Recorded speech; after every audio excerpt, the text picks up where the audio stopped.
میرے لیے تو عمران خان ایک اچھا آدمی ہے، نیک آدمی ہے، مومن آدمی ہے. تو ان کی پرانی ذاتی زندگی کے واقعات دوبارہ اچانک سے اچھال دینا سیاسی فائدہ حاصل کرنے کے لیے، اور اس میں افسوس ہوتا ہے کہ اس میں علماء کا کردار ایک سامنے آ رہا ہے. کیا میں اس پہ کہوں، لیکن آپ اس پہ کیا کامنٹ کریں گے؟ آپ کو حدیث سناتا ہوں.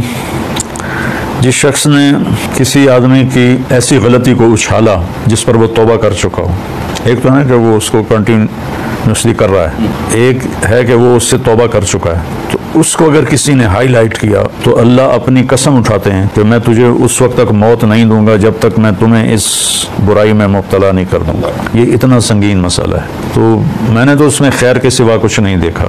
جس طرح اس نے لا الہ الا اللہ لوگوں کو سمجھایا ہے، ایسے تو علماء بھی نہیں سمجھاتے. اور یہ ایک ہی اکیلا لیڈر ہے جو سیاست کے ممبر سے اللہ اس کے رسول کی بات کرتا ہے، ریاست مدینہ کی بات کرتا ہے. تب کسی کی سرحد میں انٹر نہ ہو، وہ اس کی ذاتی زندگی، جیسے عمران کی زندگی کو اچھال رہے ہیں. کتنے